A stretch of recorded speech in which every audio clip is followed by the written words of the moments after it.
Going to take a few moments, and we're going to speak with Fire Chief Richard Thode from the Bridgeport Fire Department. Chief, how are you this morning? Glad to have you here. Very good. Thanks for having me. All right. The coronavirus impacting everybody, and the fire department is no exception. How has the coronavirus hit the department, and how are you responding to calls? We are, luckily, we only have a few people off on sick leave. We're closely monitoring everyone. What we've done is we've scaled back quite a bit of what we do during the day. You won't see the fire trucks out as much as you normally would. We have a very active smoke alarm program, which we suspended, installing smoke alarms. Obviously, school visitations were canceled a couple weeks ago. The biggest thing is we now have a fire officer monitoring 911 calls and really making decisions on just how many fire trucks and what they do, who goes to what. And then once the fire trucks get there, you'll notice if you see them, instead of all of the firefighters getting off the apparatus, maybe only one or two will. We're just really trying to limit as much contact with everybody for both the firefighter safety and the public safety. Yeah. No, you mentioned a couple of people are already on sick leave just for precaution. So what else are you guys doing to just stay safe, just you guys? Because I have to imagine once one person gets sick, if they were to, God forbid, contract the virus, that would spread very quickly. You guys are in very close quarters. You're with each other. And I would think that'd be a very big problem for the department. Yeah, that's a huge issue. The fire service is unlike any other occupation where, everything we do is a team. Everything we do is as a unit. So that in just a single firehouse, there's always four people there, and they're always in close contact. So we're even to the point of reminding everyone, when you're exchanging shifts, don't do handshakes, don't do, keep your distance, and cleaning. Is really what we're just trying to maintain. And what about, I know this is the way that I think. What about the showers? I mean, you guys, you shower there as well. I mean, you've got to be responsible and keep that place extra clean as well. Oh, absolutely. The bathrooms, the kitchen. I mean, everybody always watches the movies and sees the big famous firehouse dinners, with everybody around a big table. And, we're really trying to make sure that, again, that everyone is just practicing what we're preaching and using the best hygiene they can.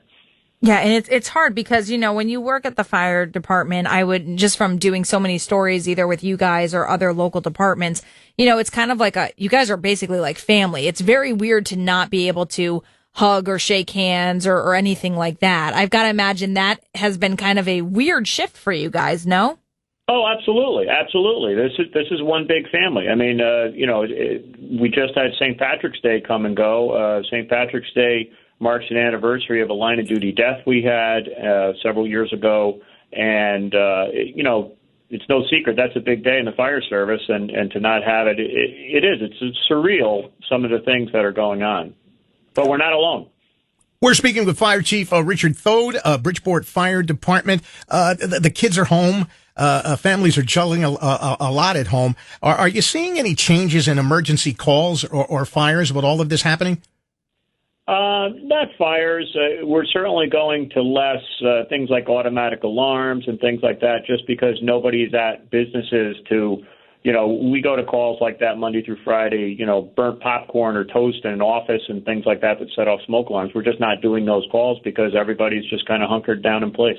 So that actually kind of helps you guys out a little bit. You're not having to do those, like you said, those extra calls. I did mean to ask you this, Chief. What about when you were saying that you have somebody now that's kind of monitoring the 911 calls coming in, which I think is brilliant.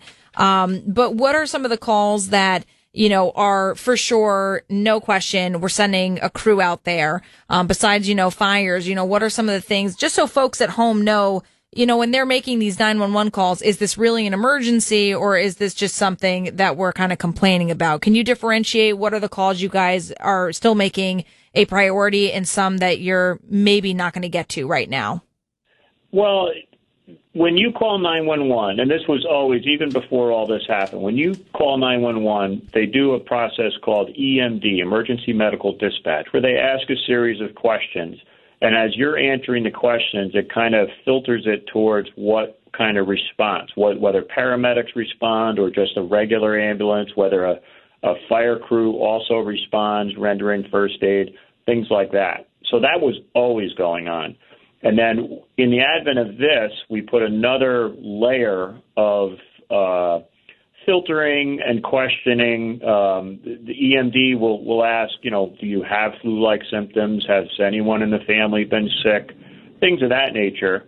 And then our firefighters that are in dispatch can immediately notify the fire companies, yes, they answered that there was some flu-like symptoms in the house. Because even things like CO poisoning, when a CO alarm goes off, a lot of the symptoms of CO are very similar to COVID. So we have to make those determinations. So again, having a fire officer ask additional questions just to kind of add that extra layer of scrutiny on the call and whether we'll respond or we're always going to respond. Someone's always going to respond. It's just sending the appropriate resources. Well, Tony and I just kind of looked at each other really quickly. So when you get a call and it is something like a CO poisoning or something, or if you're debating if it's a CO leak, how do you know? I would be a little apprehensive to go show up just because how do you know it's not COVID-19? Again, COVID-19 usually is a what they call a non-producing cough and fever and things like that, whereas CO is usually, general weakness. A lot of times the skin color will change, things like that. So the firefighters can actually ask those questions, and then we can just notify the companies that are responding so that maybe when they get there, they'll practice social distancing. I know the police department, a lot of the calls that they're responding to, they're asking whoever called for police assistance to step out of the house so that the police officers don't have to go into the house. We're all in uncharted territories. We're really doing the best we can. You guys are doing a great job, even under the usual circumstances. It's a job that I, for one, I look up to you guys each and every day. You guys do a great job. Fire Chief Richard Thode, Bridgeport Fire Department, thank you so much for taking a few moments. And the only thing that I can say, you and the rest of the guys, just stay safe. That's all we can say. Thank you, Tony. All right, you got it. Here on WICC 600, where we've got 9:38. Let's check traffic and weather.